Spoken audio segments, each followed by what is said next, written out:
Hey everyone, welcome back to another video. Today we're going to rip into another 4L60E. This one is a 1995 unit, and that's frankly the only reason I'm filming this teardown, as I have plenty of them on the channel already.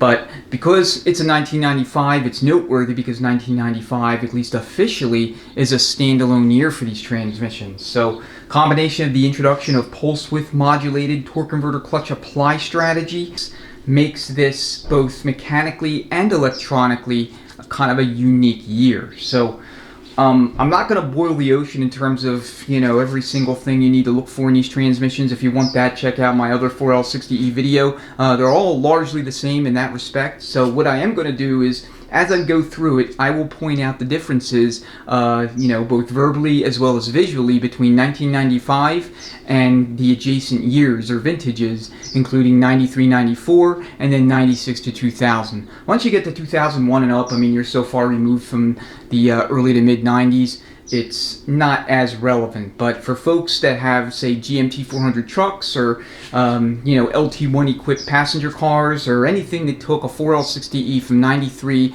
up to 1997, this will be relevant for you if you're interested in understanding what the key differences are between the 1995 model year 4L60Es and those other years. Alright, so the backstory with this one is that it's out of a 1995 GMT 400. It's from a good customer of mine, and he takes immaculate care of his vehicles. Like, immaculate. So, this is among the cleanest, if not the cleanest, transmission I have had across my teardown bench in a long time, maybe ever.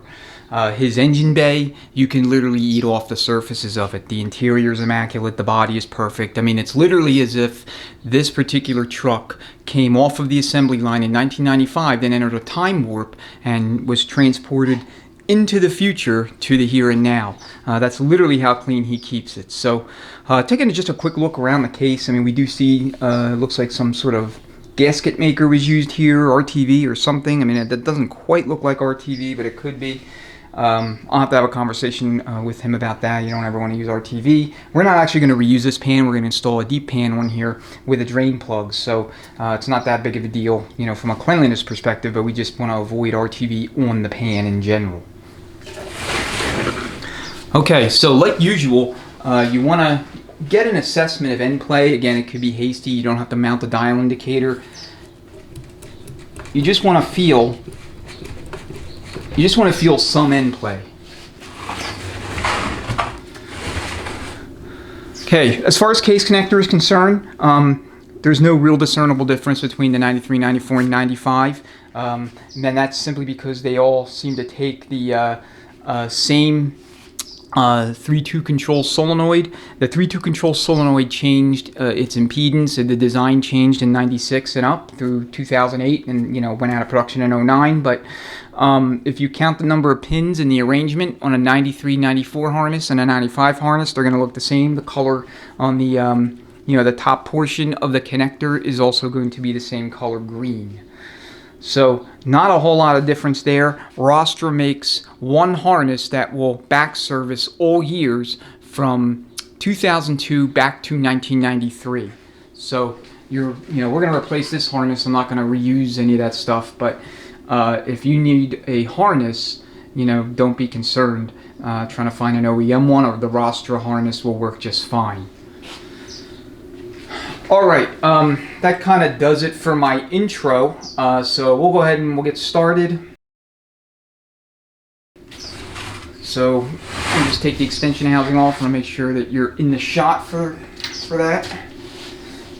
Actually, I need to take the speed sensor off first because it's somewhat in the way. Okay, the vehicle speed sensor will be replaced.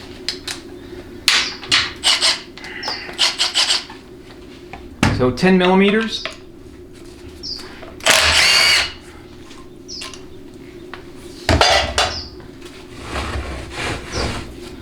Without having to take the speed sensor out, I'll get it out from the inside.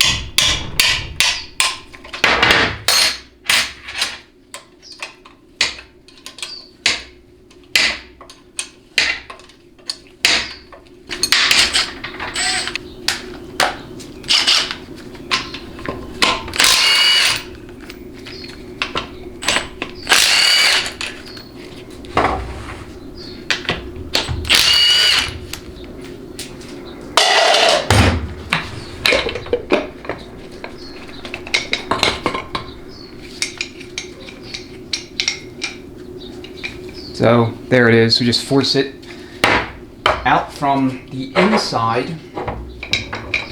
Make sure the bolt's not in the way. And I would like to ideally have you in view when I'm doing this. Take your screwdriver and just pry outward on it.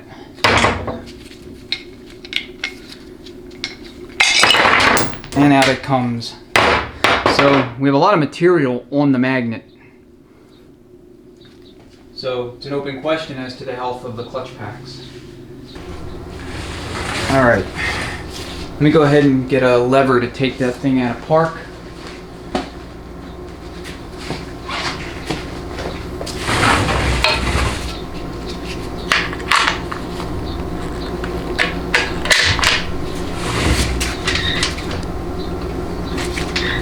Just want to spin the shafts, make sure that everything's good with them. Alright, now, as you can see, get it in the view for you. As you can see, I'm spinning the input shaft and the output shaft is spinning. So now what I'm going to do is I want to see if, as I spin the input shaft, if the output shaft is going to force its way against my hand. If so, that tells me that there's a serious bind-up or, some sort of failure inside the case. If not, it just means that fluid is simply adhering the clutches and, it's just spinning the shafts, just because of that reason. And that's the case. I'm spinning the input shaft now, the output shaft. I can turn them both in opposite directions. There's no resistance, nothing unusual.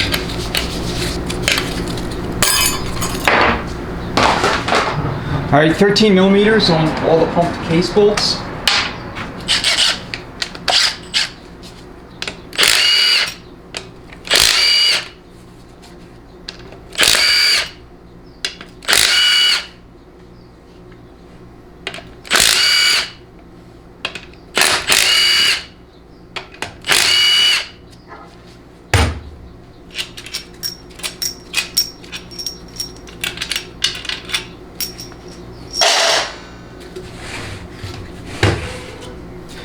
Okay, if you were intending on reusing your harness, then you're going to need a special tool to collapse all those engagement tabs inward so that you can tap the harness into the case.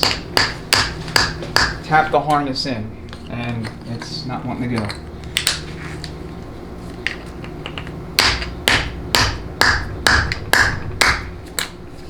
Nope, still not wanting to go. Alright. There it goes. And looks like I did break one of the tabs, so this one was stubborn for whatever reason. I'm not really sure why. But that's how you would normally try and preserve your harness there at the connector, because if these tabs are broken, even just one of them, then you're never going to be able to fully plug your wiring harness into this connector location, and you'll probably have limp mode issues non-stop.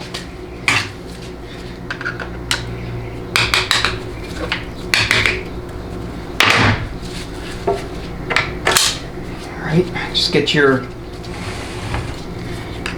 snap ring for your servo started, and then just take your handle, pop it right out.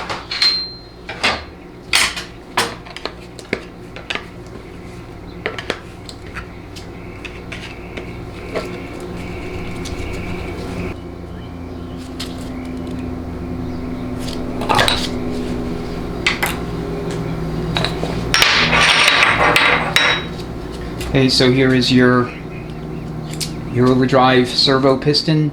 So this is for 4th gear. And all these take scarf cut rings from the factory. So scarf cut sealing rings.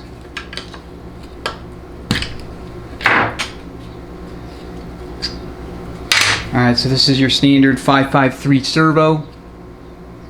Okay, we're going to swap this out for a 093 servo, and again 093, 553, 554, we're referring to the last 3 digits of the casting number on this part.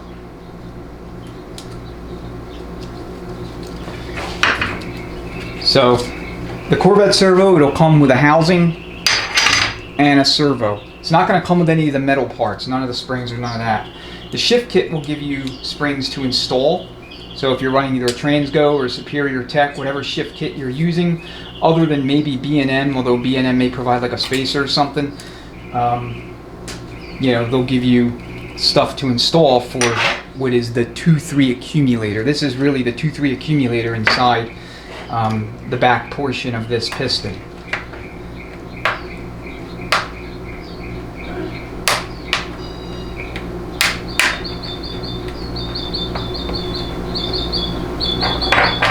Now it looks like it'll let me do it.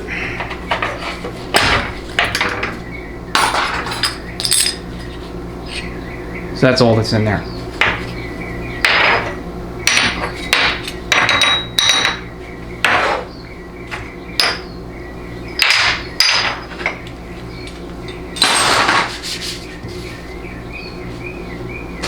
Okay, last you have your return spring.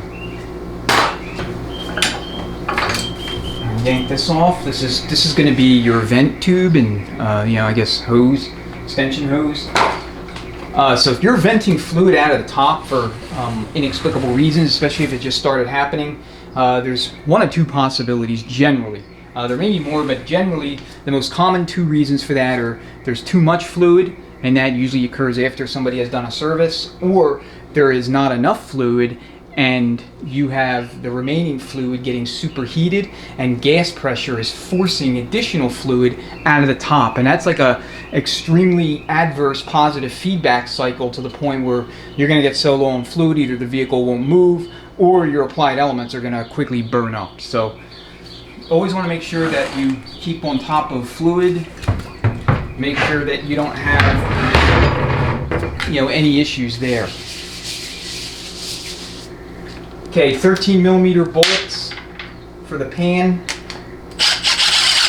and there's going to be 16 of them.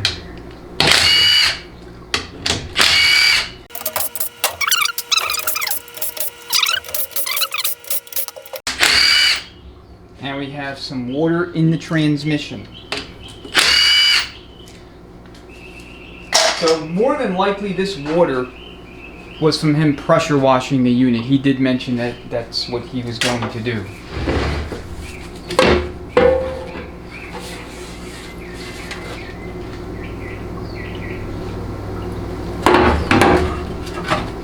Yeah, he's got like all kind of glue holding the gasket to the pan rail, so I'm not going to bother trying to take it off. We're not going to reuse this anyway. Alright, for the shallow pan, you have a shallow pan filter. For a deep pan, you want a deep pan filter. I get a lot of questions on the forums about filter interchange or compatibility with pans, and the general rule of thumb is that you need to have a slight interference fit between the pan and the filter. Otherwise, the filter may come out. It may work its way loose because the only thing holding the filter in place otherwise is that pickup seal. And that pickup seal can wear. So if it wears out enough and you got a deep pan, especially an aftermarket deep pan with no filter extension tube, then you're likely going to have a situation where this is going to come partially out, which is really bad news because then more than likely your pump's going to cavitate. Air is going to be allowed to get up in there, and that will destroy the pump in short order, or the filter is just going to drop into the bottom of the pan and you'll have no movement. Say 13mm bowl in your detent roller. And then the rest of these bolts are all 10mm and 8mm here, here, and here. And these 8mm bolts have to go back in this location. If you don't put them back in that, you know, those three locations, you run the risk of having the bolt penetrate into the case and lock up the sun shell, and then you'll lose reverse, second, and fourth gear. And you may also potentially destroy the case.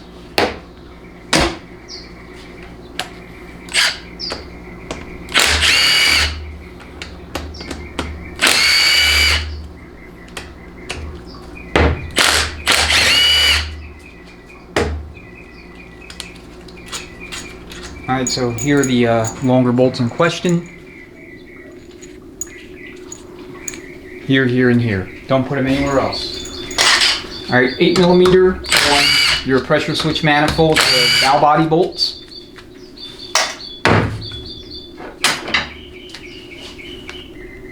And like I said, you never ever want to reuse electrical components when overhauling the transmission. And I know that there's a lot of builders on YouTube that do that. I mean, that's fine if they want to take the risk. My advice to you, especially if you're doing this either for yourself or you're thinking about getting into it occupationally, my advice would be to just mitigate the risk that, you know, one of these electrical components fails shortly after overhaul by replacing them and building it into your price. So I'm generally a more conservative builder than I think a good majority of the folks that, at least that I've seen on YouTube. I will replace stuff that maybe they won't, and you know, they will have rationales sometimes for, you know, why they reuse certain things, sometimes not, but my opinion, when in doubt, swap it out. And there's always doubt when it comes to electrical components.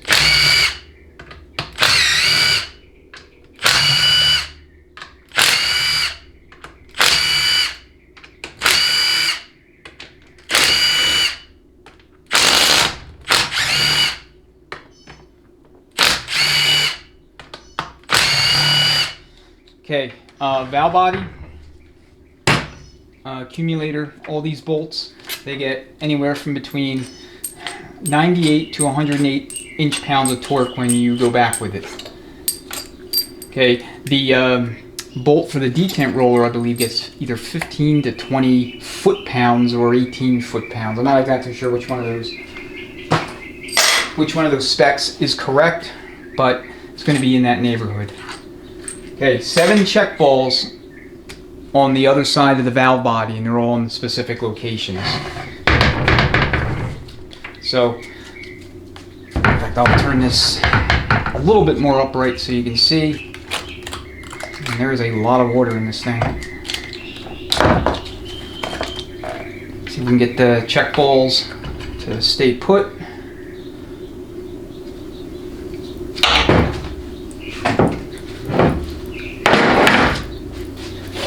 So here they are, 3, 4, 5, 6, 7, and then right on the underside of the 1-2 accumulator on the case side of the spacer plate, you have your 4th accumulator check ball. That makes 8. Then there's a captured check ball here. That's your 3rd accumulator check ball capsule, and then there's going to be another check ball for low reverse. Alright, let's see if this spring is broken.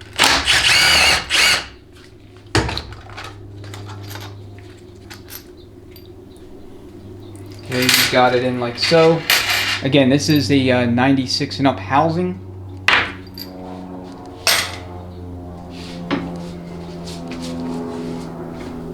Alright, I gotta fire up the compressor so that I can force the piston out, and then we'll take a look.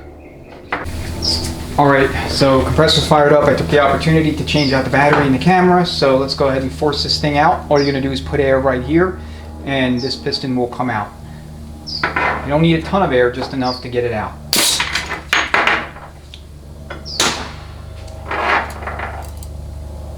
Okay, so this is a spring I gave him. This is not as stiff as the previous spring, and then you have an inner spring. Again, this is like a 96 and up, or where I most commonly see these. And you have a recess here. The 93, 94s and most of the 95s, I believe, had the large hole.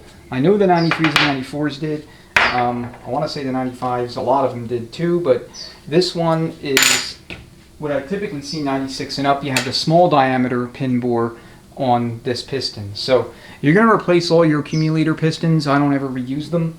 So that's what we have here. And then the shift kit will come with its own set of springs. The rest of the case internally is all the same up to 2003 when they changed to a rollerized reaction shaft and they went to different planets. So, and the planets were not different in terms of their gear ratios. They were different in terms of you know, the bearings for the ring gear and planetary thrust got a little bigger, and then the 4L65Es and 01, they had completely different planetary carriers, the 5-pinion deals.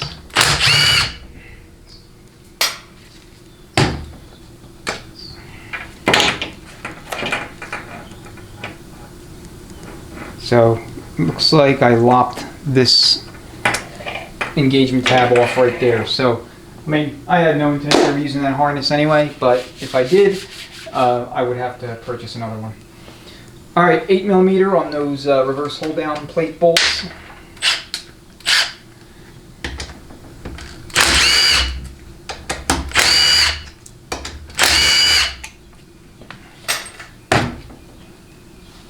Grab.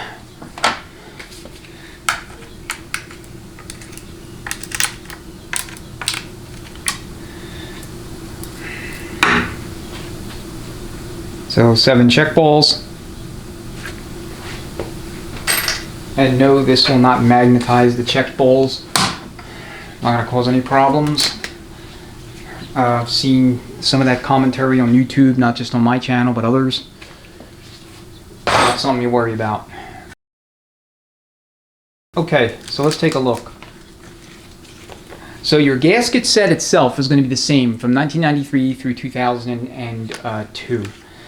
Or I'm sorry, 2000. 93 to 2000. 2001 and up, there was a slight change in this area here. Okay, this I think became a square cutout in those gaskets owing to the change that was made in 01 to the valve bodies. And again, very slight change to the valve bodies and the valving in the torque converter clutch regulator valve. Alright, so here's your spacer plate. This is a 95 spacer plate, and how you can tell is 2 areas you want to look at. Down here, okay, you'll notice the large cutout here and the oval shaped port. And then up here, you'll notice there's 2 roughly rectangular ports, okay? So if you were looking at, let's just say a 1996 through 2000 plate, notice there's no rectangular port. You just have the same circular and oval cutout port down here with the little orifice for your balance hole. This is going to be your TCC regulator balance port, but you have nothing up here. Alright, if you want to know the difference between a 96 and an 01, 96 to 2000, 2001 and up, okay, look right here at the 3 o'clock position, right edge. You'll notice there's a hole here, but not on the 99. This is a 2003 plate.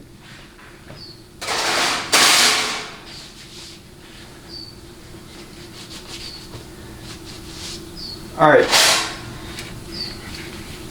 So always check here. This check ball location is your 1-2. It's always worn out. We have some wear here and here. We're actually going to put a Transgo plate in here.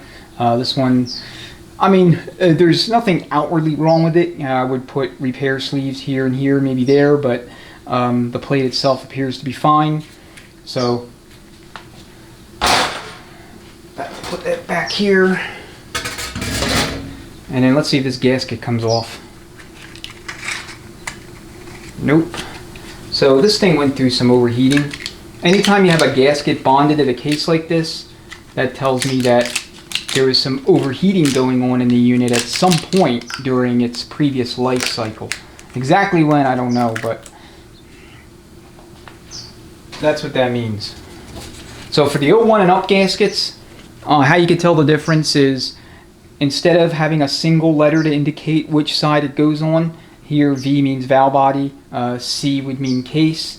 There's 2 letters, VB and CA. And then the 01 through 06 have a white stripe going horizontally across both gaskets. 07 and up, the stripe was orange, but most of the 2007 model year units, they started to integrate the bonded spacer plates where the gaskets were bonded to the plate, so you have to replace the whole entire plate unless you run an aftermarket like a Transgo plate or something.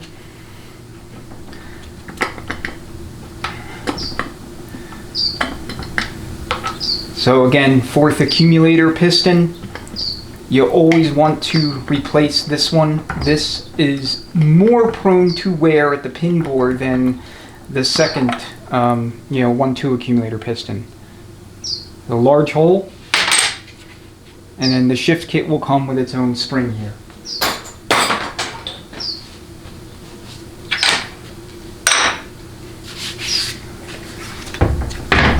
Alright, then we have our 4th accumulator check ball.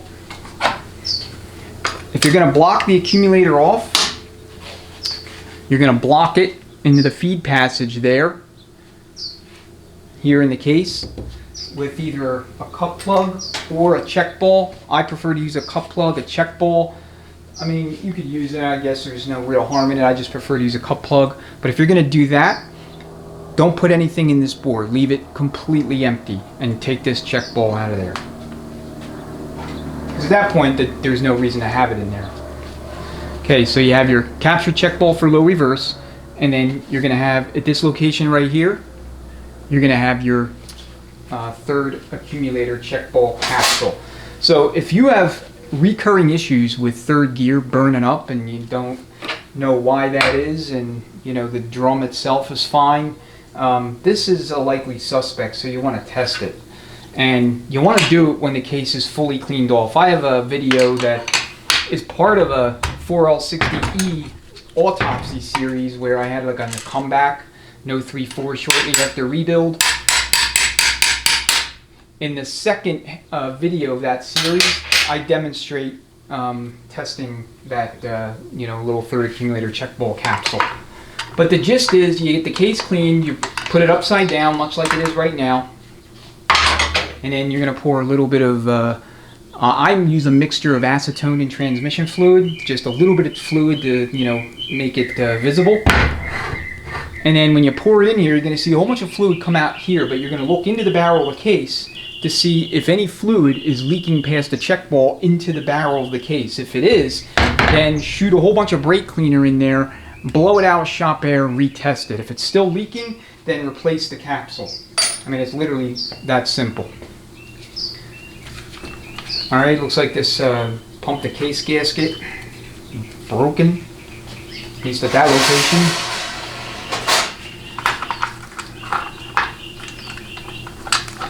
So 15 millimeters on the selector shaft nut, and I guess I should take the parking rod guide plate off so I can get everything out of it. So 13 millimeter.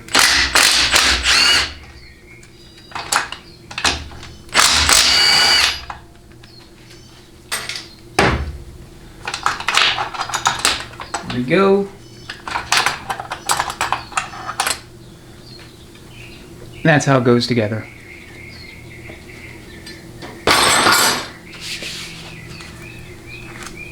Alright, this will sometimes be a pain to get out.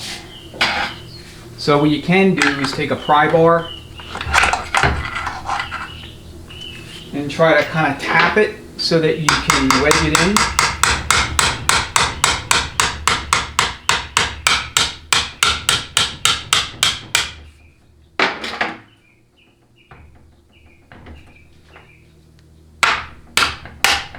And then just tap outward so that you can clear it.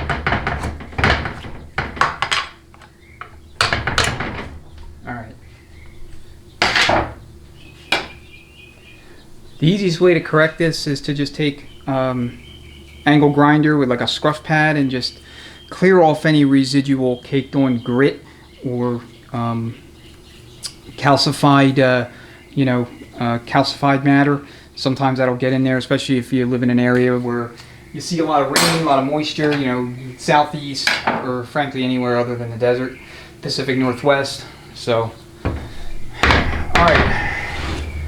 So with the pump, it's very easy to remove these. I mean, they're usually not fussy. Just take your pry bar, in fact I'll go like this, and just pry it forward.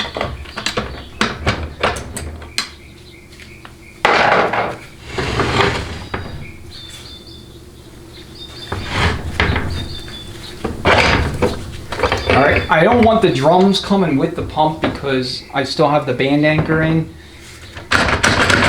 Jostle it and see if the band anchor can be removed with a magnet. If not the end of the world.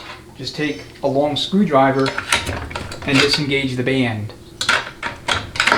Okay, if the drums move forward too much when you're taking the pump out, then disengaging the band will be next to impossible. Alright, so here's your pump to case. Gasket.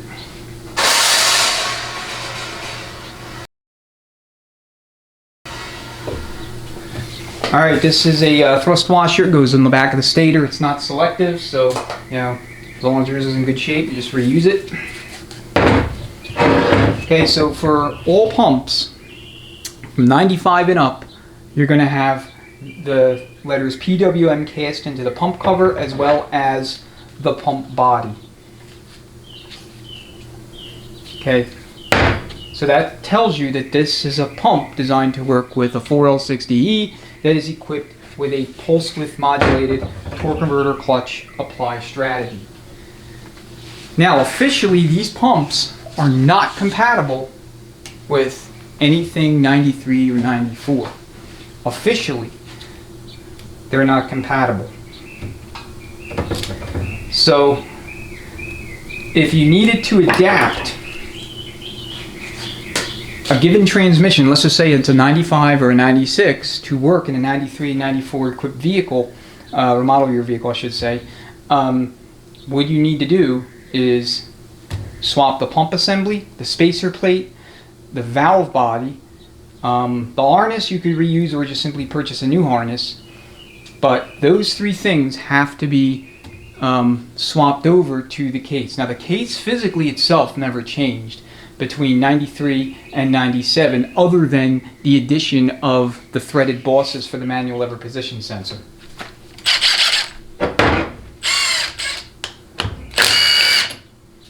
So 13 millimeter on these bolts.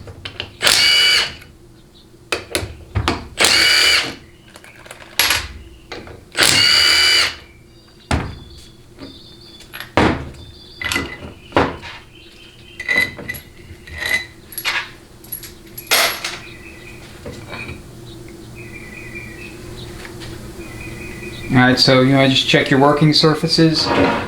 Superficially, the pump cover looks okay at a glance, like literally a 2-second glance.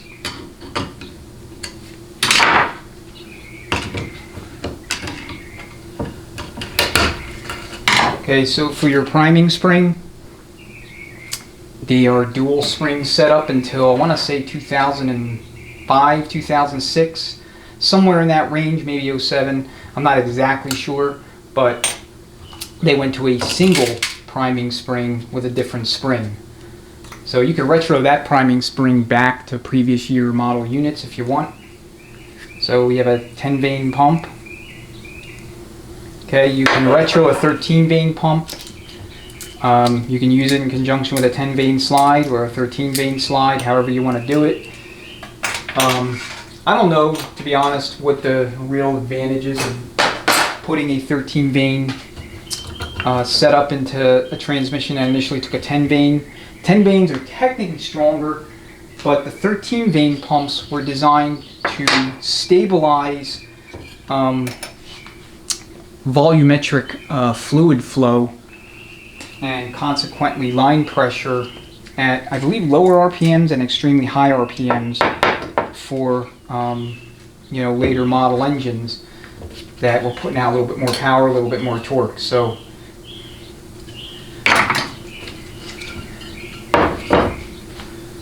pump O-ring, and then this is going to be your pivot pin and your spring. I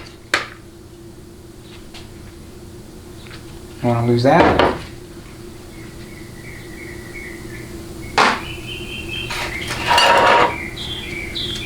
So the rotor and the slide, if they're in good shape, you can certainly reuse them. You just want to check clearance. So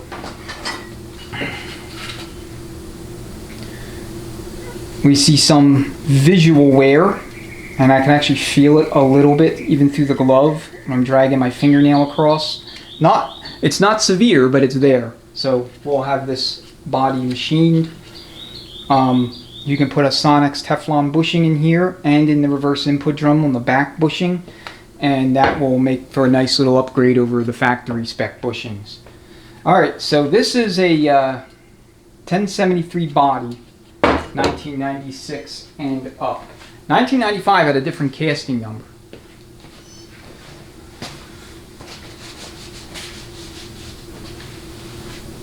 So here is a 4L60E pump from 88 to 94.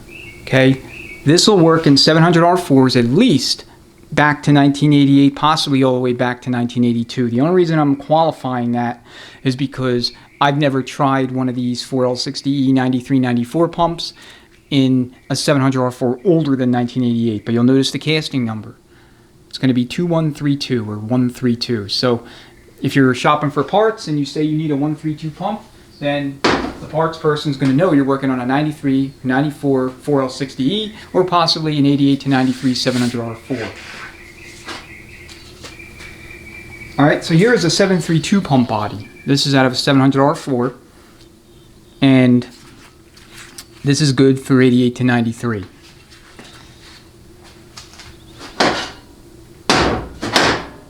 So the main differences are going to be here on the front facing side. You'll notice the cavities in these locations around the inner diameter. Okay, they don't exist on the 4L60E body. But the worm tracks are all the same. I mean, you can stare at them until you're blue in the face, they're all the same. So that's why these pump bodies are interchangeable.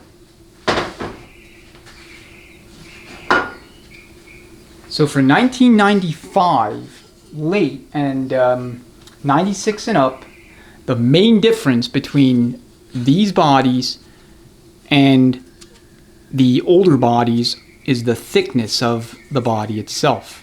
You'll notice here you have a much thicker outer diameter or flange, much thinner in the older style. Okay.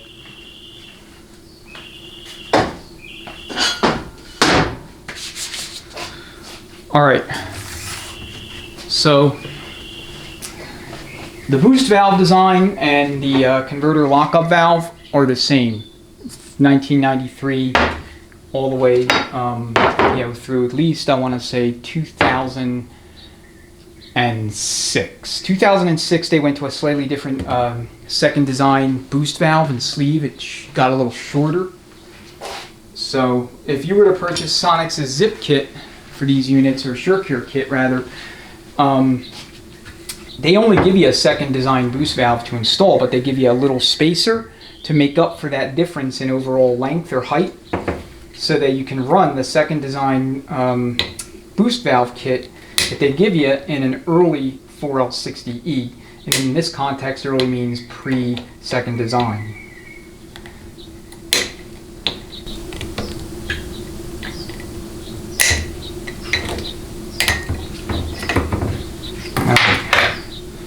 That took way too long.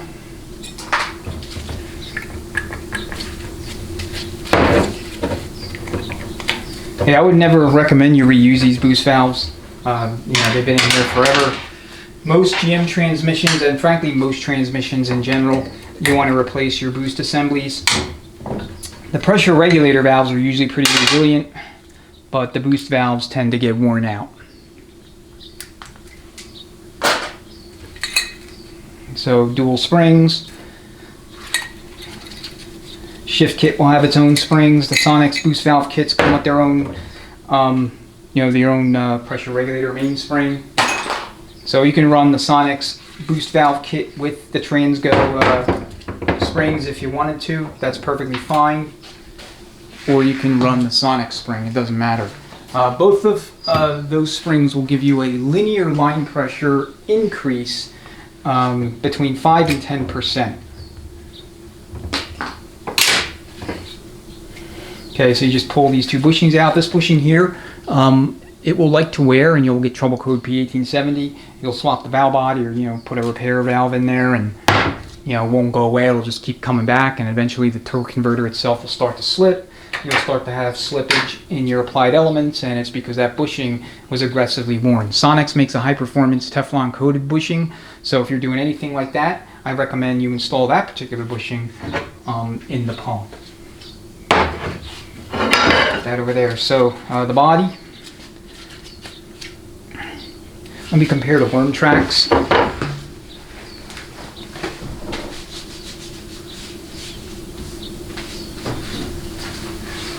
So here's your 88 to 94 pump again. And here's the 96.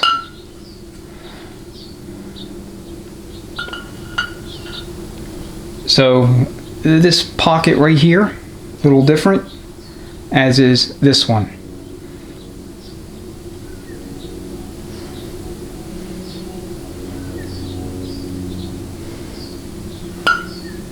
Alright, so you can pause the screen, I guess, if you wanted to really eyeball the differences, but like I said, the pumps, valve body, and in the valve body, the specific things that changed are going to be your 3-2 control valves from 1995 to 96, and then in the torque converter valve, 93, 94 versus 95. So your 3-2 control solenoid, get this thing here. Alright, so here's your PWM, here is your PWM torque converter clutch regulator valve, this is your solenoid, and then this is your 3-2 solenoid. The 3-2 solenoids in these, they changed in 1996. And then your valving also changed. You went from having a 2-spring setup with a steel valve to a single spring setup and an aluminum anodized valve that is completely different dimensionally. So when you go to purchase new electronics for your early 4L60E 93 through 95, they're going to sell you a PWM solenoid for 96 and up to go in this location for your 3-2 control solenoid. And that's because the resistance or impedance that the computer is looking for is going to be different for these 3-2 control solenoids than for the 96 and up. 96 and up is the same as the 2-shift solenoids, anywhere from like 18 to 24, something like that. But these are going to be between, I want to say 9 and 12, somewhere in there. And that's going to be true for the 96, well, I guess all years PWM solenoid, and that's what they sell you. So just be aware of that. Put this get this out of the way. Alright, for the drums, okay, so I'm looking at this here. This tells me that this transmission has been going through before. You see this pattern on the drum surface.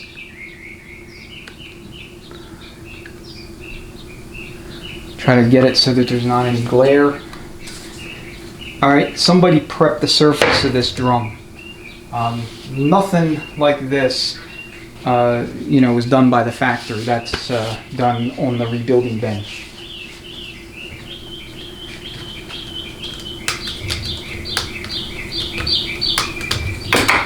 Alright, get your bearing. And we got a 69 spacer in here. So when we do our end plate check, what we're really checking for is anything egregious, like, say an 1/8 to 1/4 of an inch. If you're checking end play on a 4L60E and you have that kind of travel, it's moving that much inboard and out, then chances are this thrust bearing collapsed and broke apart. Okay, relatively common for this bearing to be no good than the rest of the bearings in the unit. That's just because of the nature of the forces that it sees, and that takes a toll over time. Okay, reverse input. I don't often see these bad. It's a pretty stable clutch.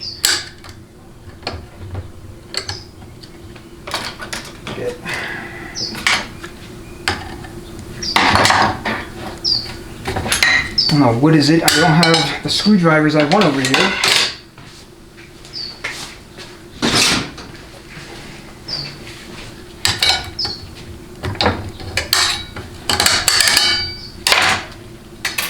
So I'll take a look.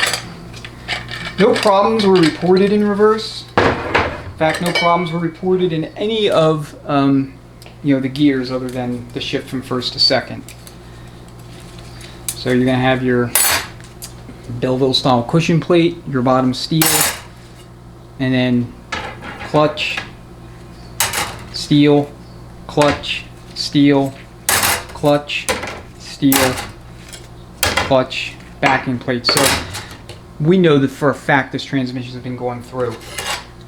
These tubular style steels, they didn't start installing them until 1997. So 95 unit, I mean, it's a great upgrade. Whoever did build this, this was a good thing to do. These steels help keep the clutch pack a little bit cooler. They allow for better flow through and less drag overall. I mean, that's their main purpose. Okay, checking here, make sure that you cannot feel sealing ring groove wear. I mean, it's okay to see it, but you don't want to feel it. The drum itself, just put a straight edge, check it with a flashlight going underneath. I mean, if you watch any of my videos or other teardown videos of these transmissions, that's a very common practice. You're probably already aware of it. Check the lugs too, make sure that they're not really worn, like you have some wear here on this lug and on this lug. So if these are real worn out, you'll have a very noisy transmission. So I'll check this drum over, but just based on what I see in the lugs, I'm going to be inclined to have my customer replace this, especially if I can sell him on the idea of upgrading to an Alto wideband with the VET servo. That'll be a nice upgrade package. So I think that's what I'm going to do.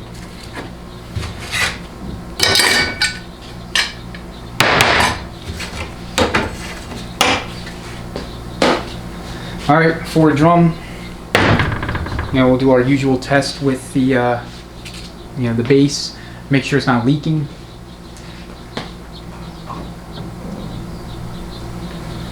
All right, now there's some schools of thought that recommend that you actually test this hot. So using hot fluid, heating the drum itself up to around 175 degrees or so. That's typical normal operating temperatures. And the reason that that's suggested is so that you can replicate operating conditions to the extent possible. And so I haven't done that yet, but a couple of transmission builders commented on the channel that they've done that, and they would have a drum that passes the test cold, but they found some drums would fail it hot. And so that's very interesting. All right, let me reposition the camera a little bit so that you can see into the pocket there and be able to confirm or deny with me that we have leaks or not. Okay, so here are our feed ports. This is going to be our 2-3 feed. In the middle is going to be our forward feed. And then up here is going to be our coast clutch feed. When you put air into the coast clutch feed, you got to plug the forward feed with a finger. Alright, so most commonly we see leaks at the base when we're putting air into the 2-3 feed. That's going to be the most common scenario.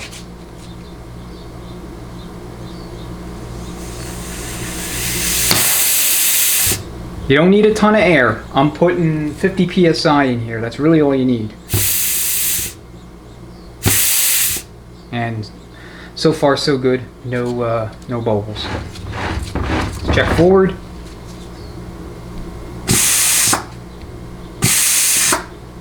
Forward looks good. And we'll do coast clutch and we'll plug the forward feed.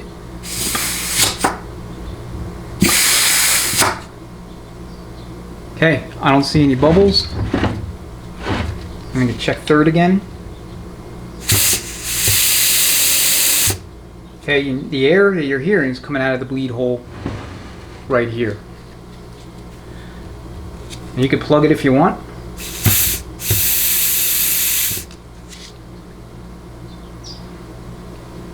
Okay, I don't see any bubbles, at least not any that are actually being caused by air flowing between the drum where it's pressed in, or where the shaft is pressed in. So because you have a steel shaft and an aluminum drum, the female splines in the drum are aluminum, the male splines are steel. That's why there's so much propensity for wear. I mean, this thing is spinning at God knows how many RPMs constantly when the vehicle is moving. these set of splines spline into the converter, so you want to check them. Alright, you want to make sure that they're not twisted and not overly worn. So where you have the crest here should be squared off. As you see, these splines look in good shape to me, at least upon first glance. And then check your journal surfaces. Alright, you can clean these up with like 400 and 800 grit sandpaper. Pretty straightforward deal. Okay, there's no reason to do any other checks at this point for your air, so I'm just going to take the sealing rings off. They get replaced no matter what. And you can either buy the expander, installer, sizer tools for these things, or you can improvise and use a hose clamp with a rubber strip to go ahead and install your sealing rings. The main thing is, if you're going to do that, you want to make absolutely sure that you're not making contact between the tightening mechanism on the clamp and the sealing ring, because you will cut it if you do. Same with the pump. You can use a very large hose clamp to align the pump, or you can use a purpose-built tool.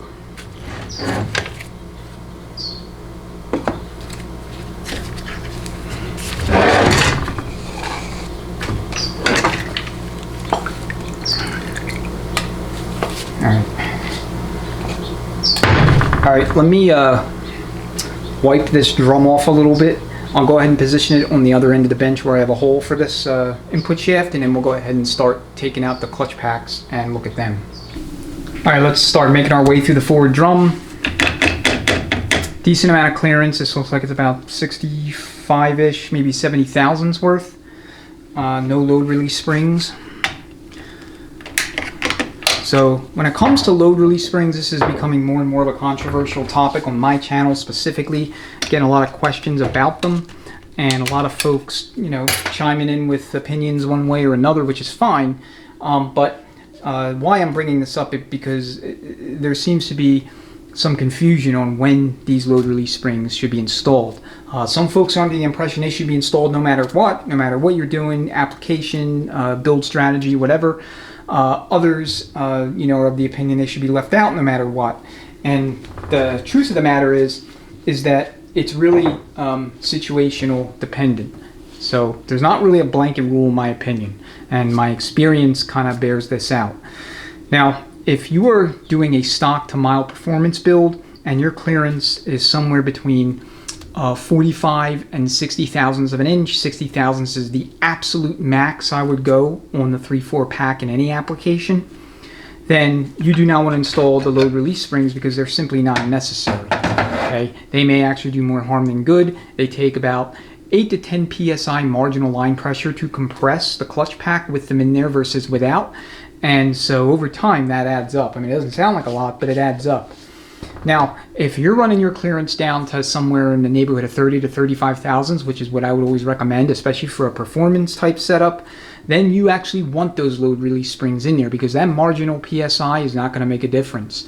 And what that will do is prevent drag from occurring in the clutch pack. So all these frictions and steels, they'll move together. And between first and second, especially if you're wide open throttle shifting, you will likely have a little bit of drag or partial centrifugal apply, especially if there's crud in the unit and that bleeder capsule that you saw earlier gets partially or fully restricted. I mean, it gets fully restricted, you have centrifugal apply no matter what, but under a partial restriction condition, those load release springs can prevent the drag from taking place. So I recommend them if you're going to run your clearance down real tight. 25 to 35 thousandths, you obviously want them in there. 50 thousandths, you can leave them out. Alright, so here is your ply plate, and we have a normal amount of wear on these frictions, not anything unusual. This thing has 125,000, roughly speaking, 125,000 miles. I don't know how many miles on the unit itself. On the vehicle, there's 125. So I don't know when this thing was rebuilt. The customer didn't mention it having been gone through. In fact, last time I talked to him, I think he said to me that he did not think it was ever worked on other than by him, or fluid changes. So I'll let him know that somebody has been in here before, and I mean, it's more or less anecdotal at this point, but anytime you get a transmission that someone's been inside of, you really need to be on guard for anything unusual. Anything that would be misassembled, incorrect parts used, etc., etc. Alright, so that's going to be our 3/4 clutch.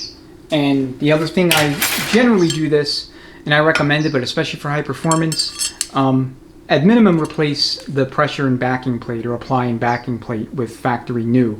You can get choline coated versions. I think Sonics makes them. Those are good. And there's other companies out there that make upgraded parts for this clutch. So Alto and their power packs, I like those, and so forth. Alright, forward clutch. And you can see this snap ring can be a little stubborn.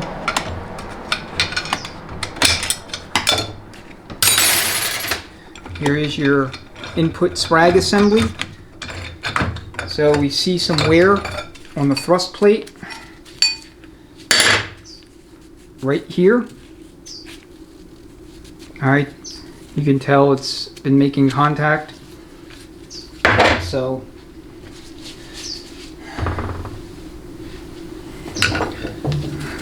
you always replace your input sprag element itself. It's 29 element, you always replace it with a Borg Warner factory new. Okay, the rotation when you're holding like this is clockwise, and it locks counterclockwise. So when you're having it in the drum like it normally would go, that's how you need to have it rotate. If you put it in backwards, you're not going to have any movement whatsoever in drive or D3. You only have movement in manual low and manual second, because your overruns will come on and allow you to move forward. Alright, you want to check this. Sometimes these are cracked. It's not common in stock applications, but anything beyond that, I've seen it from time to time. Alright, check the inner race too. Okay, this one looks half decent.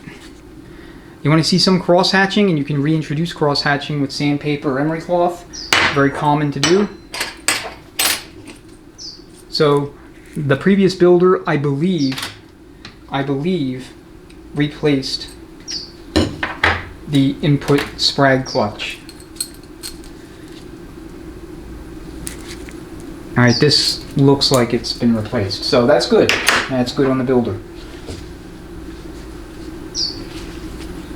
Okay, inner race must be mirrory smooth and be free of otherwise defects, cracks. Splines need to be in good shape. Your bearing. This bearing is very rarely bad. Unless there's an overheating condition, then you'd want to replace it. Viton seal. Okay, this is starting to harden a little bit. So if that seal hardens, then rear lube will not make it all the way to the planetary and ring gear, sun gear set in the back of the case, and you'll have failures there. Okay, forward frictions, steels, these are in good shape, both. And there's your cushion plate. So 5 and 5 plus your cushion plate or wavy plate. Alright, this whole clutch pack can be retroed back to 700 R4s as well. I think starting in late 84 with the 152 drums. I'm not entirely sure if you can retro it all the way back to the 368 drums, the very early 700 R4s that went into vehicles starting in 1982 through early 84. So apply plate or backing plate looks good, steels look good. And then let's go ahead and get this out of here and look at the post clutch drum, or post clutch pack rather.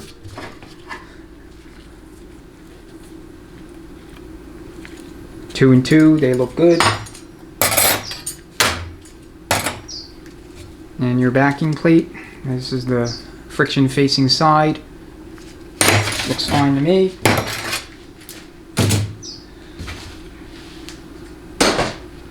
All right, so again, another very good, well-advised upgrade.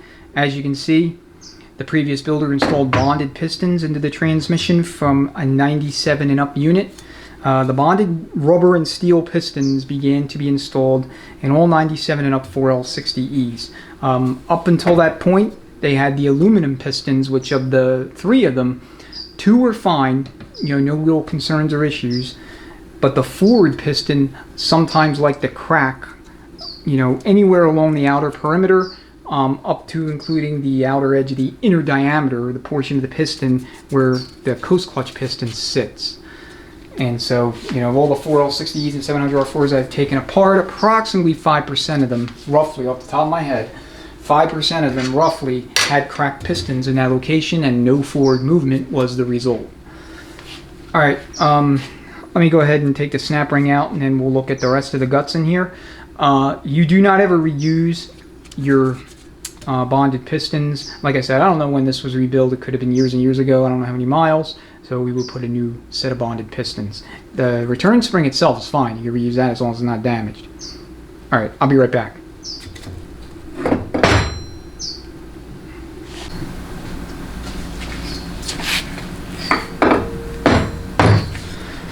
Okay, this metal disc here is what I've been using to compress the return spring assembly for the forward in these 700R4s 4L60Es. These come in Transgo HD2 shift kits, and they include them because they include their high rate return springs. And so, it's very common to bend and misshape this top retainer for your return springs to the point where you can't use it anymore. It'll bend the returner. Alright, so to eject everything, we're just going to put air into the third clutch feed passage.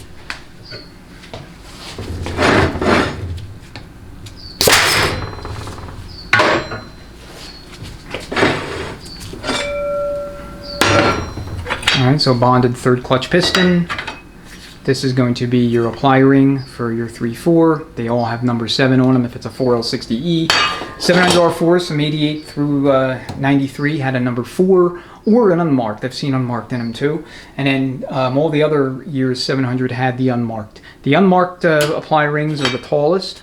So if you're sitting, with it on the bench like this, they're a little bit taller. And then the number 4s are in the middle, and then the number 7s are the shortest. If you want to run tight clearance, install either a number 4 or even an unmarked apply ring in your 4L60E, and that'll allow you to tighten up the 3/4 clutch pack clearance.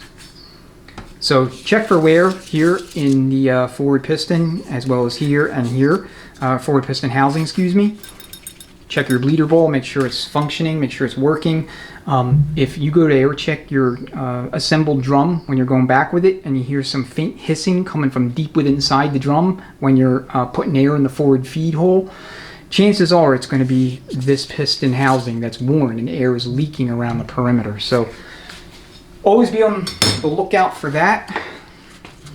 And again, another diagnostic method is to just simply carefully inspect the forward clutch pack. If you see heat marks around the perimeter but not at the center, that would tell me that the perimeter of the forward piston housing is worn more so than the center of the piston housing. I didn't see that. In fact, here's the clutch pack. Okay, I don't see any unusual wear patterns, but if you had burn marks at the edge, or even burn marks at the center too, the inverse can be true as well. So that's where I would just simply replace the forward piston housing if I saw stuff like that. Okay, so these do not get reused. Unless you are in an extreme desperate budget, like literally pinching pennies is the only way you're going to get through an overhaul, then I guess you can take a chance. But if you're a rebuilder, obviously you would never reuse bonded pistons. Okay, so check the lugs everywhere on the drum, and then check these as well. So if there's like ridges cut into the lugs here on the outside of the drum by the reverse input clutch pack, then you may have a no apply situation in extreme cases because the clutches are getting stuck. The discs and teeth of the discs are getting stuck in the lugs. So be aware of that. And then check structurally the crown area. Okay, the crown. I've seen situations before where folks would beat an output shaft out, and then they would beat an input shaft out of the drum and then beat another input shaft back in, because either they were trying to adapt the drum to work on a different vintage 4L60E, say going from a 298mm application to a 300mm application, and they would like fuck it up royally. And so you would see hairline fractures all along this area in here. Other times it's defects are latent, you can't see it. When you go back with it, the only way you're going to find out is when the person loses third and fourth gear shortly after rebuild. And in that video that I had, no 3/4 comeback, I actually thought that was the case with that particular transmission, that the forward drum structurally had failed. The true cause was kind of the furthest thing from my mind. So just goes to show, you learn something new every unit you work on, just damn near about. And that's good. I mean, the learning never stops. So. All right, let me see if I can position this case around. And then reposition the camera.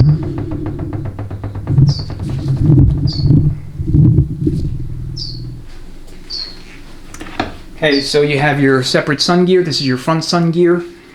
So in 98 and up units, starting with the two-piece case, other than the Vets, I think this was introduced in 97, they started to integrate the sun gear in with the forward sprag gear assembly. So you had a captured sun gear, and you've seen that all before.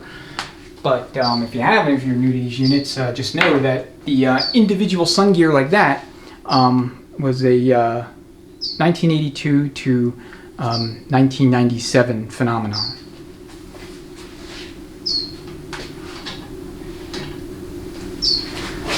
All right, let me grab my 90-degree snap ring pliers. So we have a snap ring right here. This has to come out.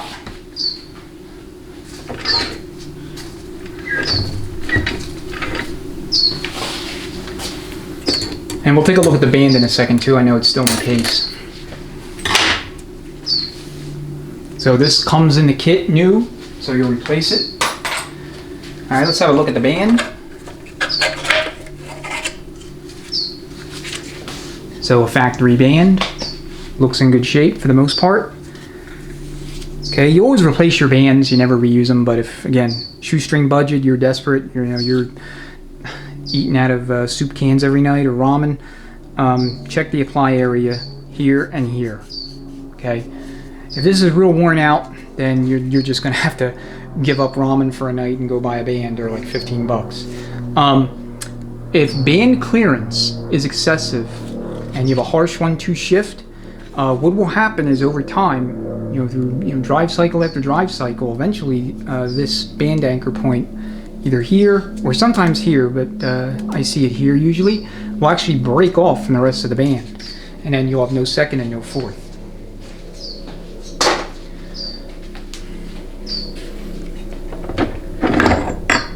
Okay, planets. So we have our thrust bearing for our front planet. Planets are all the same in terms of what you look for. So you just check for side play. There's a captured bearing in there. You check that, make sure it's nice and smooth. Check your splines. Check vertical play. You don't want too much. I don't know what the spec is offhand, but I just more or less go by feel and just see how much travel there is. This planet appears to be fine. Check your structure. Check your journal. All right, these planets did change in later years. The bearing and the bearing mating surface, it got wider. So you can retro as a service pack the bearing, the planet, and the reaction shaft, okay? Because these pockets were correspondingly made wider. All right, but you got to retro all of it as a service pack. Try to do them, one without the other, you'll have an issue. In fact, I tried to do that inadvertently in one of my other videos on 4L60E High Performance series, I think, and you know, it took me a minute to figure out what was going on, because I wasn't able to actually fit the bearing, or excuse me, fit the planet all the way in, and it was creating fitment problems for the rest of everything else. Thrust washer, so this goes to the sun shell. In 03 and up, the reaction shaft changed. They deleted this thrust washer and went to a Torrington bearing, and the reaction shaft had a step here for the bearing. Okay, notice this. This, it looks like a machine groove, but it's not. So this almost looks like there was possibly a lubrication issue here, or lack thereof. So this is going to have to be replaced. Alright, otherwise, check your teeth here. Okay, you want to make sure that they're not overly worn either. Check your splines, make sure they're not twisted. In real high performance scenarios, you'll see splines twisted. Okay, there's problems with the reaction shafts, you just have to be aware of them. There's a fly buzzing around. Alright, check your lugs here. You want to make sure that the 3/4 clutch hub doesn't have you know, grooves cut in it by the pack itself. And where you're going to see it is right along the ridge here on the side. So same deal with the forward drum. If the pack gets hung up, eventually you'll have a no apply situation or weird flare shifting, or you know, whatever the case may be, you know, slippage, etc. And that'll be the source of it. Okay, let's see what kind of sun shell the previous builder put into this thing.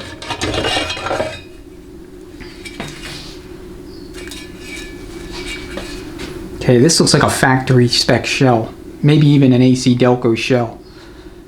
Okay, these shells are extraordinarily weak, especially in these earlier years, 4L60E, but pretty much all years. The problem is you have wear here that progresses to the point where the neck with the splines separates from the body. I've seen that, you know, a whole boatload of times.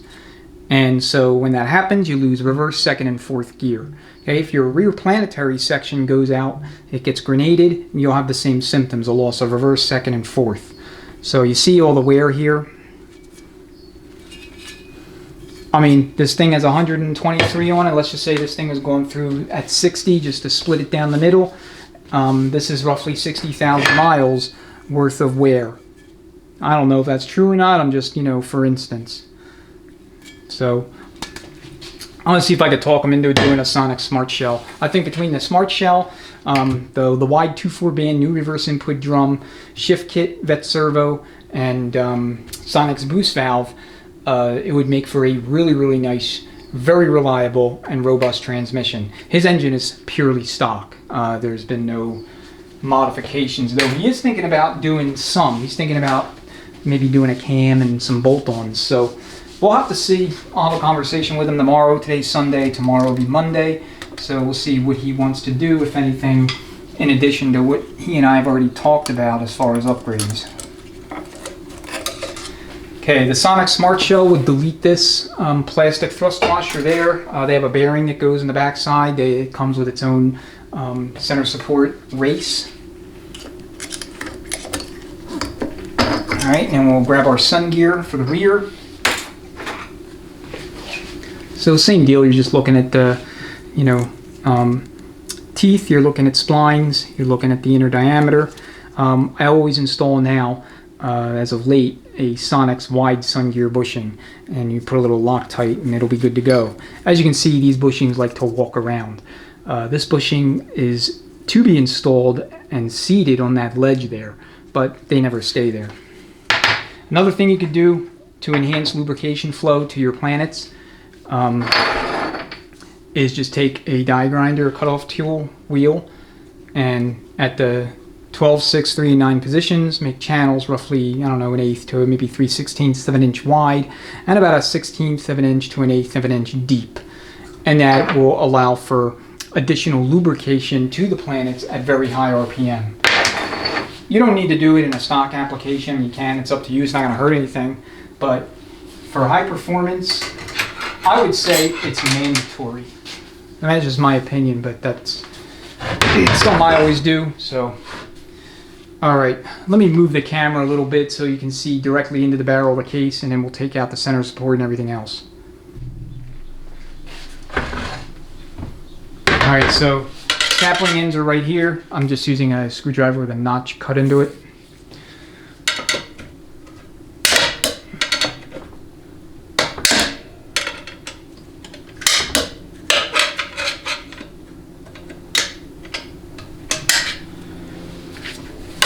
There's a whole bunch of fluid in there, so I'm going to try to get this thing out without splashing any of it on me. Looks like I was successful, so there it is. Snap ring. And then what I need to do is I need to pound on the back of the output shaft to get everything pushed forward. So I'm going to move this, make sure I have enough space. I'm going to do my pounding.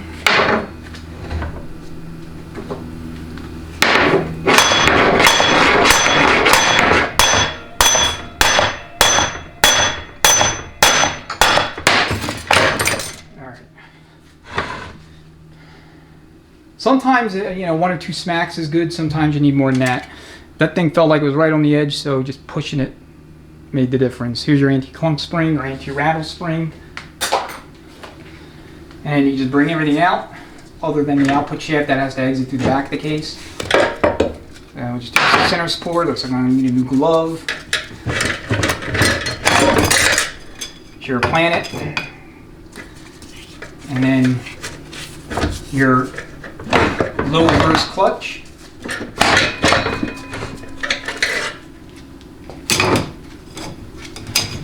Low reverse clutch looks in good shape. I don't see tubular steels, so if you're going to do tubular steels, I would recommend you do them in both locations where it's possible to have them.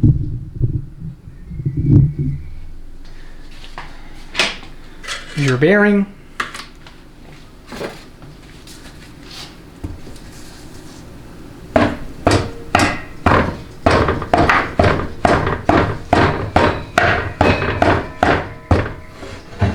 Okay.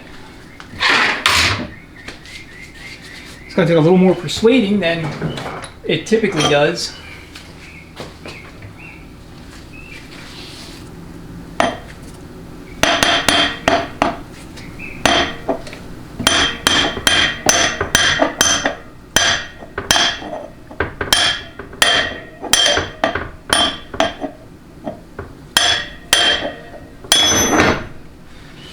Alright, unlike a TH350, there is no snap ring holding the output shaft to the rear ring gear.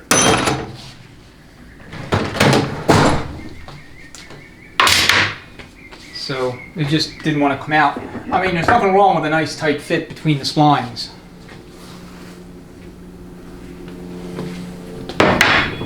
Alright, we'll look at these components a little bit more detail in a second. Let me just get everything else out of here.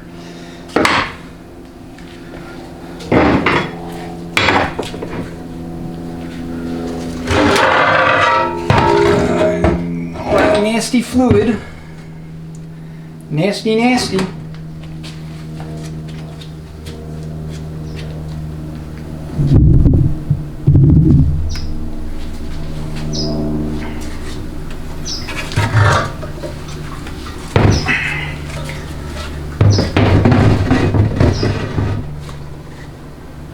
Alright, let that sit there for a second.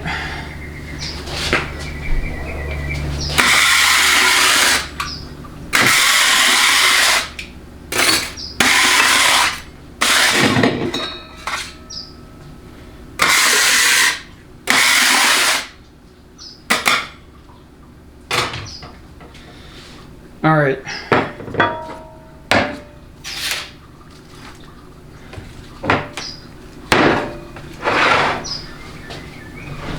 So, nothing out of the ordinary to look for here.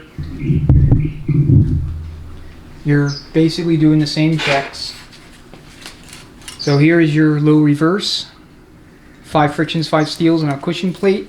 Alright, I put these out of order. The cushion plate goes at the bottom of the case or the rear of the case. Then you have your first flat steel. And then you have your friction, steel, friction, and so forth. So these look in perfect shape to me.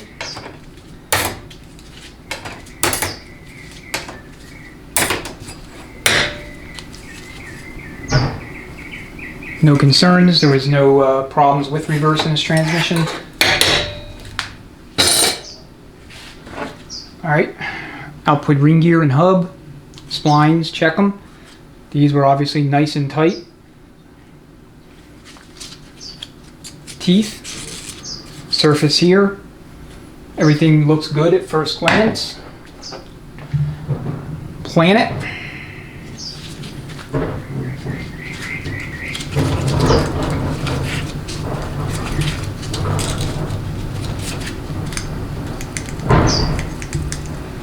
Feels good.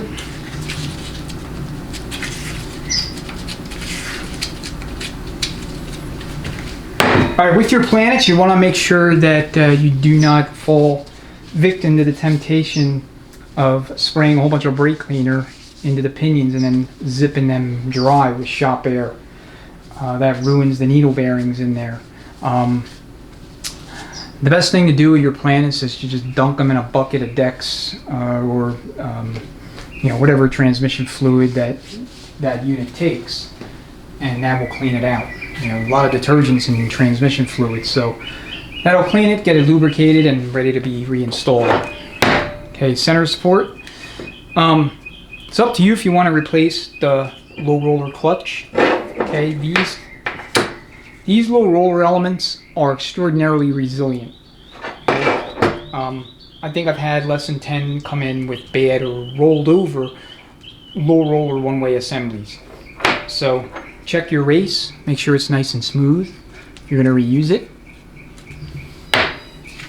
And then you have 2 snap rings, one on either side of the one-way clutch, holding it into the center support. All you need to do is just take one of them out.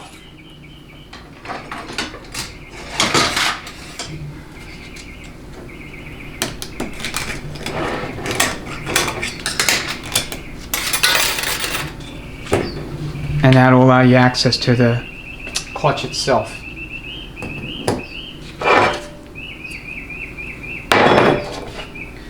Alright, check bearings. Like I said, unless there is a lubrication related failure, overheating, or restriction in the system, something to cause a catastrophic failure of the rear of the case, your bearings are usually okay to reuse, usually. But you want to check them, obviously, to be sure. And there goes the band anchor. Selector seal. Let's get a small pry bar up in there. Pry it out. Alright, there's one last thing we need to do. And that is to remove the low reverse piston return spring assembly and force the piston out of the case with it upside down with shop air. Alright, so I'm going to pause the camera. I'll set up the tool and then I'll show you what the tool looks like and whatnot. You can see it right there hanging on the wall. Okay, hopefully you can see down into the case to the extent possible. But this is the tool that we're using to compress that spring. Snap rings are roughly the 230 position, at least the two ends are. And I don't know if you could see this, but if you can, you'll notice that not all of the locking bosses are engaged. I can't remember if the locking bosses were engaged in the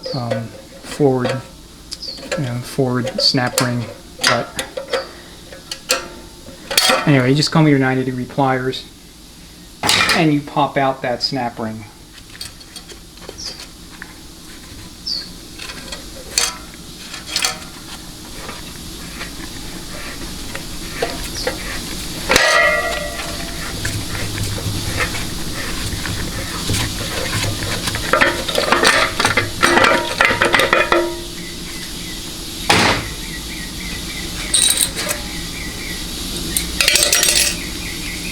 Make a check of the springs, make sure none of them are bent out of shape.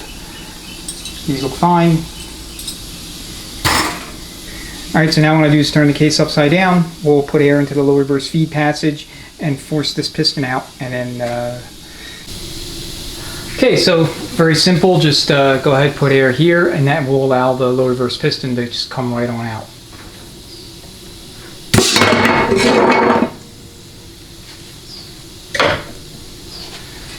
All right.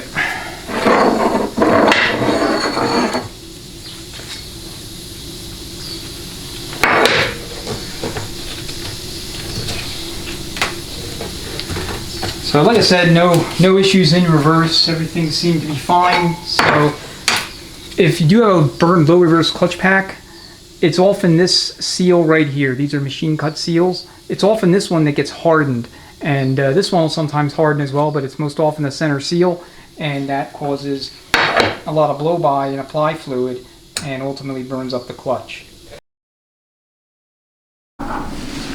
Okay, autopsy time. So it's following day, and there's a couple things that we need to sort out here. The first is we need to try to explain the harsh 1-2 shift in its transmission.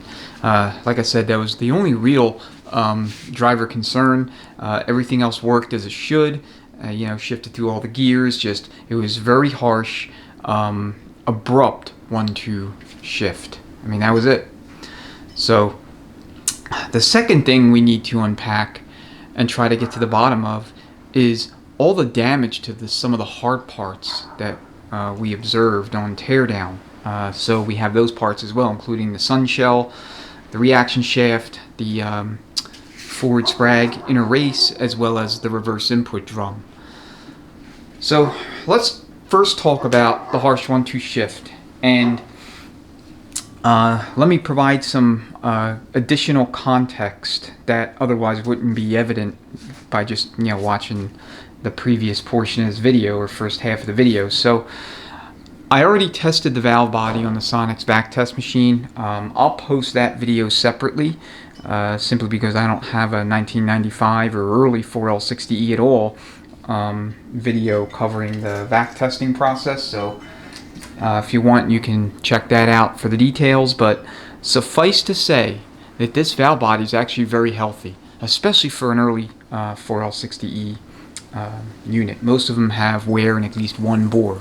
The TCC regulator valve, the actuator feed limit valve, bore plugs, the plugs for the reverse and forward abuse valves. They're almost always worn to some extent. This valve body was unusually well preserved. So needless to say, there is no weakness in the torque converter clutch isolator regulator valve bore. So he had no code for component slipping, which is most commonly associated with wear in that bore. So a weak or worn out torque converter clutch regulator isolator valve bore is not the cause of this particular harsh 1-2 shift. So the second thing that you'd want to look at least in this case, I mean, you can look at these in any order when trying to diagnose a harsh 1-2 shift, is the spacer plate. Okay, so we have a 1995 spacer plate, and first thing you want to look at is the 1-2 shift feed. Okay, a lot of times builders will wallow this out to way oversize, and they'll do that because they think bigger is always better. And in the case of the 1-2, that's actually almost never the case. You don't want a feed orifice size that's disproportionately large relative to your converter stall, the size or ratio of the servo you're using for your second gear apply piston, and your just general overall usage profile and intent with the vehicle. Okay, you want that shift to be quick and crisp at higher to wide open throttle angles, but otherwise tame at part throttle. So to the credit to the previous builder, he did not fall into that trap where bigger is better. Okay, this is more or less stock. All right. In fact, the 2.3 feed is also stock, as is your van release. So there wasn't a whole lot of modification, if any, done to this plate. Now it is a little beat up here. It's got some, I don't know how you would even characterize this, just, looks like somebody beat on it with a punch or something. This spacer plate's not going back in. We're going to install a Transgo 4695 plate in this unit. And that's just simply because the customer requested it. He likes those plates. Anyway, the spacer plate is not the cause of our harsh 1-2 shift. So that leads us to the 1-2 accumulator housing and the pump. So the reason I have the pump over here is I'm going to discuss a couple other things with it. But what is noteworthy is that this pump came in with a 1073 body. And a 1073 body is most commonly associated with 96 through 2008 4L60Es. In fact, I think they go to end of production 2014. The only difference really being the elimination of the O-ring groove and O-ring in 2004 and up model year units. 1073 is perfectly fine to retro to a 95. The worm tracks are all the same. The only difference is the overall height. Okay, the overall height here of the outer perimeter. Flanges are not as tall on earlier pump bodies. Now, you don't want to retro a PWM pump body or cover or entire assembly to a 93, 94, but 95 up to 2000, this assembly here will work, and it'll work just fine. I mean, it worked in this vehicle. The casting number is different for the 95 pump bodies. Alright, I also tested the valving here in the pump cover, or stator support. The torque converter clutch control valve is perfectly fine. However, weakness was observed in both the boost valve, and the valve and sleeve, as well as the pressure regulator valve. So there's a few different remedies for dealing with weakness or wear in those areas. I cover that in the valve body and pump test video for this transmission, so if you want the details you can check that video out. So that brings me to my last suspect on my list to explain the harsh 1-2 shift, and that is this accumulator housing. So this is what we call second design 1-2 accumulator housing. Alright, the pin here for your piston has a smaller diameter than the first design. Okay, this is what we commonly refer to as a small hole housing. Small hole housing, small hole piston. So we are going to install a large hole accumulator piston housing and a large hole new accumulator piston, and we are going to put a factory 1-2 accumulator spring in this location for the 700 R4s and 4L60Es from 93 through 95, because that's what they take, that's what they use. If you install a later design, the second design or even the third design, which is going to give you even more of a harsh 1-2 shift, then you're going to just have to deal with the harsh 1-2 shift. Okay, and this is assuming a factory vehicle, factory engine, and stock stall torque converter in a V8 application or a 4.3 V6. You can install this housing onto an earlier case if you recalibrate your entire 1-2 shift to account for that later design housing. But whoever built this transmission last did not do that. Okay, they didn't do that. And there's not really a whole lot you can do other than simply change your converter stall speed. I mean, that's really the primary way to recalibrate it. I mean, you can use a more accumulator aggressive spring in the 1-2 accumulator location in the valve body, I guess.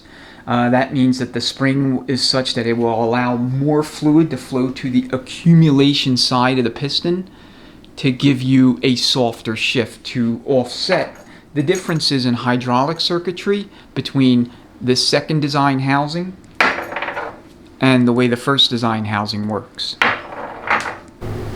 Alright, so that's the story with the two housings. So I believe that the installation of a second design 1-2 accumulator housing intended for a 96 and up, or 96 to I think 04, or 03 rather, I think 04 the housing went to a third design. I believe that is the driver behind this transmission's harsh 1-2 shift. Like I said, no code for component slipping, no codes at all related to the transmission. It otherwise worked perfectly fine, but save for that 1-2 transition. Okay. So let's talk a little bit about what we observed on teardown when it came to some of these other components in the case. Okay, I'm just going to move valve body and plate and whatnot out of the way so we could bring these other things a little bit closer. So here we have the reverse input drum, the reaction shaft, the inner race assembly for the input sprag gear, and sun shell along with the thrust washer. So reverse input drum, first and foremost, somebody went at this thing with, I believe, an angle grinder and a sanding disc. This doesn't actually look like a wafer pad to me. It looks like somebody went at with a sanding disc. Okay, I don't recommend doing that. The easiest way to deal with a reverse input drum that has some glazing but is otherwise not warped is to just put it on a towel, take a strip of 400 grit sandpaper, and then just go over it. I mean, you can go in both directions, one direction, two directions, it doesn't matter, but just evenly go over the drum. Okay? If you have a lathe, you could chuck this drum up into the lathe and use a sanding disc or sanding strip that is, you know, equivalent in width to the band surface and go about it that way.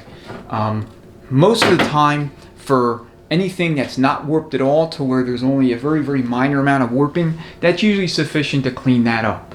Okay? But I would not recommend using wafer pads or sanding discs because it kind of mars up the surface, in my opinion. Okay, this is my opinion, I'm not stating this as fact, it's just not something I would recommend you do. Alright, the other thing, as we noted, we have a lot of wear to these lugs. Okay, it'll make for very loose engagement to the sun shell.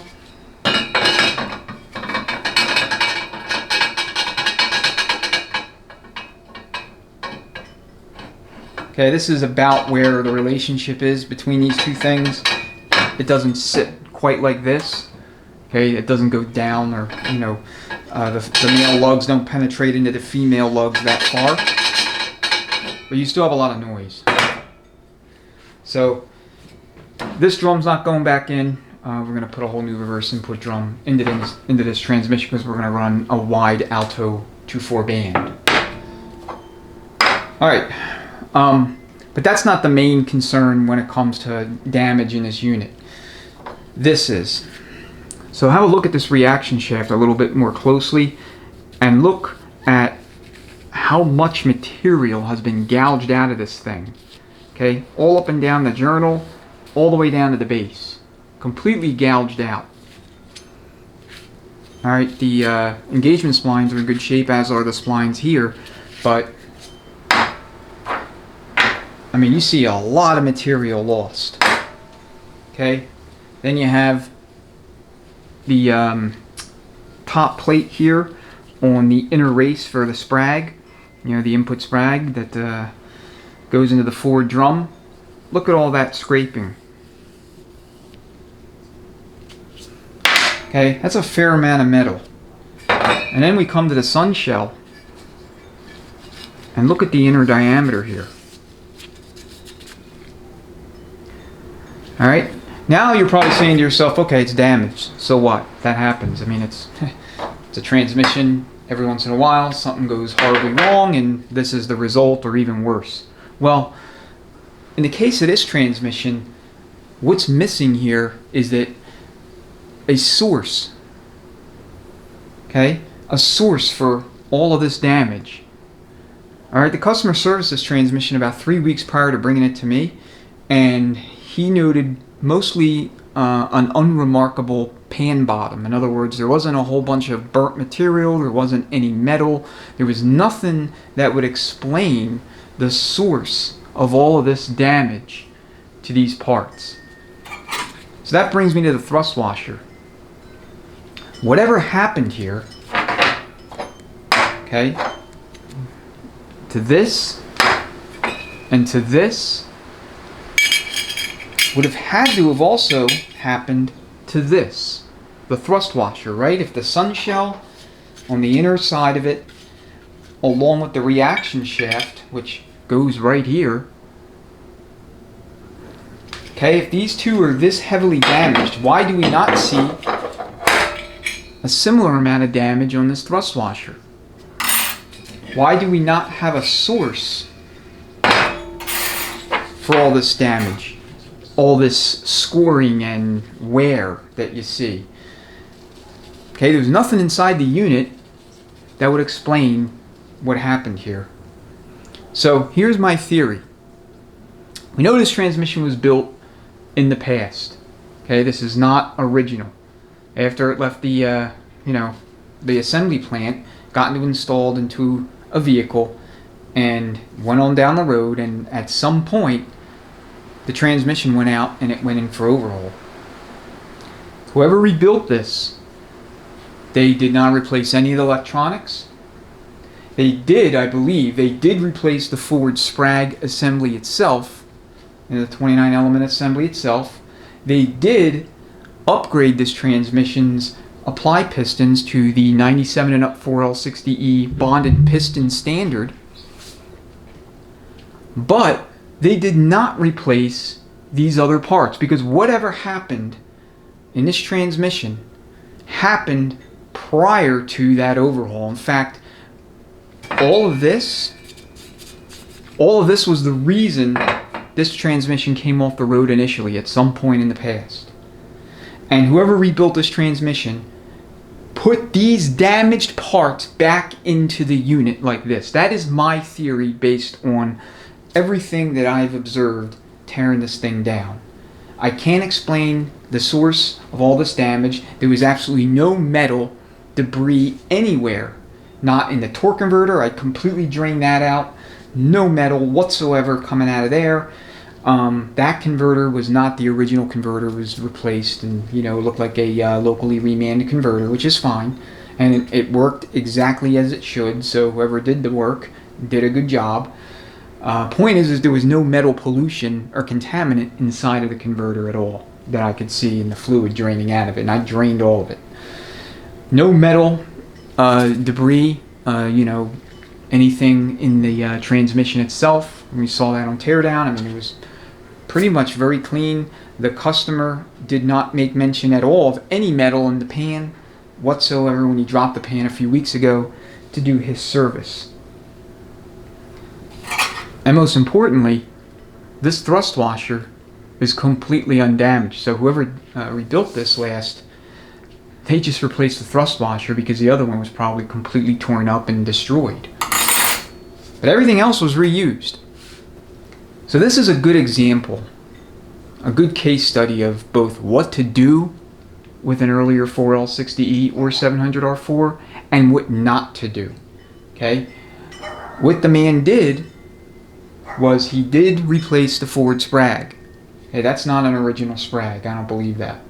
He did upgrade the failure-prone aluminum pistons, and particularly it's the forward piston that you really have to worry about. The other two are, they typically don't break or crack. But he did do the upgrade to the late model bonded steel and rubber pistons and return spring. Okay. He didn't do anything from a recalibration perspective that was not necessary, that would have been adverse. So he left the plate stock, which is fine. But what he did not do is he did not replace the electronics. I don't believe anything insofar as solenoids or pressure switch manifold or wiring harness. I mean, that all looks original to me. He did not replace the reverse input drum. He, I guess, tried to recondition it using die grinder and or angle grinder rather, and sanding disc. He did not replace these heavily damaged parts, including the sun shell, which always gets replaced in these rebuilds. You always replace the factory shell with a hardened and heat-treated version at minimum. I would recommend either the Sonic Smart Shell or the TCI-B Sun Shell. Both are very good. They have good track records. The Sonic Shell is the way to go. I mean, if you're going to spend any money on an upgraded shell beyond just the standard hardened and heat-treated version that's commonly available from all transmission shops, I would run the Smart Shell and be done with it. That is the best shell on the market. But these original shells, the metal is very soft. It is prone to failure. You lose reverse, second, and fourth when that happens. And this builder, I believe, put this sun shell back in like this. Like this. I believe that is the case. Don't know for a fact, but the evidence is pointing strongly in that direction. Same with this. Put that back in like that. Now you might argue that, hey, those parts worked. The transmission didn't fail, but it also only had 123,000 miles on it, which is on the lower end of the curve when it comes to mean time between overhauls in general. Which, you know, for whatever reason it failed. Maybe it was a lubrication issue, short on fluid, or low on fluid I should say, or just something went horribly wrong that caused this damage. And whatever that something was, it occurred, you know, in front of the sun shell. Probably the front planet broke apart. I mean, that's just a wild ass guess, but barring that, this transmission would still be otherwise on the road because we don't see any kind of real significant wear in the frictions. Even the 3.4s, I mean, they got a little warm, but yeah, they still had plenty of meat left on the bone when it comes to friction material. So in the final analysis, you know, we have two things here, both caused by the previous builder. We had the wrong 1-2 accumulator housing installed, and then we also have damaged parts. I mean, severely damaged parts that were put back in. Again, this is an autopsy. The dead can't speak other than what they can show you based on what you find and observe and analyze and assess based on your examination, and that's what we're doing here. Okay, so in other words, it's educated speculation. Okay, educated guesswork, and that's my guess as to what took place in this transmission. Alright, that's the video. I hope you found it informative, you know, or if nothing else, entertaining. As always, I really appreciate all your views, your engagement, your likes, and your commentary. If there's anything else for L60E that you'd want to see that's not already on the channel, let me know. Otherwise, enjoy the rest of your day or evening. I look forward to seeing you on the next one.